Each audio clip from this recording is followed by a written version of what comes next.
Welcome to The Explainer. So, let's jump right in. Have you ever actually wondered what triggers a haunting? I mean, we all consume ghost stories as pure entertainment, right? But when you strip away the cheap jump scares and really look closely at documented case studies, this incredibly distinct pattern starts to emerge. Today, we're breaking down the actual anatomy of real-life paranormal triggers. We're drawing directly from first-hand accounts and paranormal investigations out of India, and we're going to dig deep into the mechanics of exactly why dark forces attach themselves to everyday normal people. Now listen to this, because this right here is the concept that completely flips the script on everything. We thought they were haunting us for revenge, but they were actually begging for liberation. It's a terrifying thought for sure, but honestly, it's also profoundly tragic. Throughout this explainer, we're going to look way past the immediate horror of these case studies and decode what these entities are actually trying to say to us. All right, part 1, the paranormal triggers. So based on the source material, the roots of these hauntings basically fall into three distinct categories. You have jealousy and black magic, the wrath of the ancestors, and accidental trespassing. Let's examine the evidence for each one of these, starting with what is probably the most malicious of them all. Part 2, black magic and jealousy. Okay, so our first case study involves a really bright student named Hargun. She moved into a PG in Delhi to focus on her studies. But what's so tragic here is just how methodically her life was dismantled. Shortly after making a new best friend, she started getting unexplainably sick. Her hair was literally falling out in clumps. Naturally, her parents were absolutely terrified, especially since her grandmother had recently passed from cancer, so they rushed her to all these doctors. But get this, every single medical report came back completely normal. There was no physical explanation. Hargun just became a shell of herself. She started locking herself in the dark. She was found wandering around in a total trance near these fields, until ultimately she barricaded herself in a room, doused herself in kerosene, and ended her own life. It's awful, and after her horrific death, her grieving father, who was a very rational man, finally gave in and agreed to bring in a pundit to investigate the home. The pundit walks in, immediately senses this overwhelming negative energy, and delivers this absolutely chilling revelation to the family. He says, "Your house has 11 spirits. 11. The pundit then walks straight upstairs to Hargun's room, grabs this artificial potted plant, and just smashes it on the ground. And inside, hidden away, a cursed bundle containing human bones.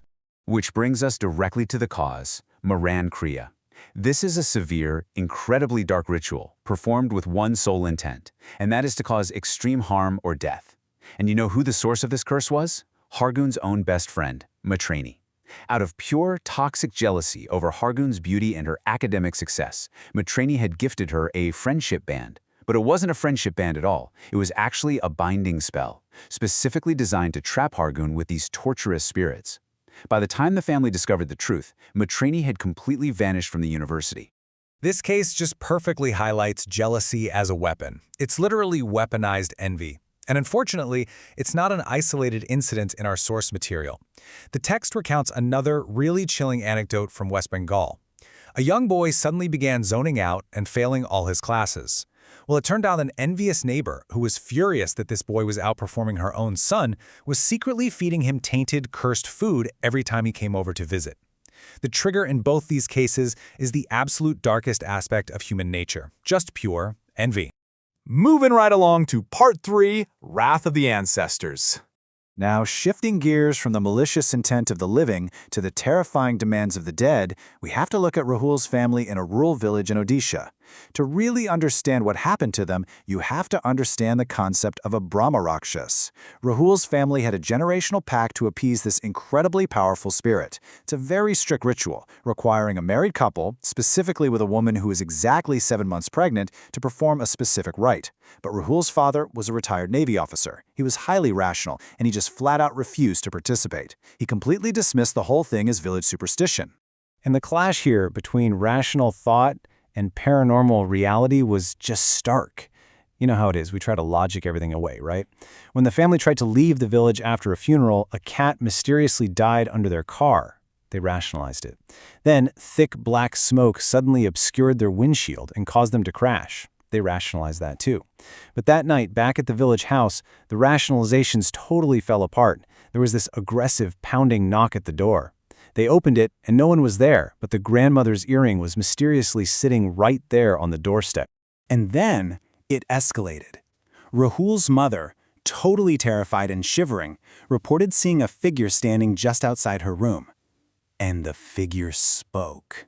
It used the exact voice of her recently deceased father-in-law and asked, "Suman, won't you invite me in?" The cost of ignoring that ancestral pact was just absolute devastation. That very same night, the grandmother was found dead. She was strangled, with literal claw-like marks on her neck, killed by this massive black shadow. And the very next day, Rahul's father, the man who broke the pact in the first place, was found dead, floating in the village pond. A local priest later confirmed the grim truth. The Brahmar Shiksa claimed their lives as a direct punishment for severing that generational bond. All right, part 4, the abandoned mall curse. This brings us to our third trigger, accidental trespassing. So a content creator named Anmol decided to explore this notorious abandoned mall in Rajouri Garden, Delhi, at midnight with some friends. They went in looking for some fake scares, for a vlog. You know how it is. But what they found was very, very real. Deep inside this rotting, completely foul-smelling shop, Anmol found a beautiful, sparkling black potli, which is a ritual bundle. Despite the awful smell and the creeping dread, he felt this totally unnatural, overwhelming urge to just pick it up. He was only snapped out of his trance when his friend yelled, "Why are you touching that?" So, Anmol puts it down, and they immediately flee the mall. But here's the thing. The entity followed them. That exact same night, one of his friends who was driving home to Dwarka looked in his rearview mirror and saw a terrifying apparition of a woman sitting right there in his back seat. He swerved in pure panic, crashed his car into a divider, and ended up in the hospital. And what's truly terrifying here is how this curse operated. It spread like a virus. It didn't just target the boys who were physically at the mall. Another friend, who wasn't even there that night, called Anmol in absolute hysterics. He was trapped in the corner of his room, his back inexplicably covered in deep, bleeding scratch marks, staring at a 7-foot-tall apparition. His exact words on the phone were, "She has no head." And the kicker? That identical, sparkling black bundle had somehow materialized on his terrace out of thin air. Desperate, they consulted a specialized pundit who explained the horrifying truth. Anmol had accidentally touched a bundle containing the ashes of a murdered pregnant woman who had been bound to that spot by a dark tantric. To sever the attachment, the pundit gave them this terrifying set of instructions. They had to wait for Amavasya, the new moon. Then they had to enter a graveyard at night, sacrifice a rooster, and bury the cursed bundle just to put the spirit to rest. Which brings us to our final section, Part 5, Seeking Liberation, Not Revenge. And this brings us to the absolute most profound realization of this entire explainer. We've talked a lot about the horror, the curses, and these terrifying apparitions, but we really need to look closer at why these entities act the way they do. As the paranormal investigator Sarvjit notes in the source text, these spirits appear horrific to us, like a 7-foot headless woman dripping blood, because that is exactly how they were murdered. They are literally trapped, frozen in their final moments of trauma. That headless woman wasn't inherently evil at all. She was a victim of a horrific crime, bound in agony by someone else's dark magic. What they're actually seeking is moksha, liberation. They want freedom from this endless cycle of pain that they've been anchored to. When they lash out, when they appear in mirrors or in the dark corners of a room, yes, it is terrifying to us. But fundamentally, it's a desperate plea. They just want to be seen, and they want to be untethered from the material world. So when Anmol and his friends performed that terrifying graveyard ritual, they weren't just saving their own skins from a curse. They were actually performing a rescue mission. They finally gave a tortured, bound soul the moksha that she had been denied. They answered her cry for help. So the very next time you hear a ghost story, I want you to ask yourself, are you dealing with a monster or are you looking at a prisoner? And more importantly, if you found yourself in a dark, abandoned place and you saw a beautiful, out-of-place object just waiting to be picked up, would you touch it?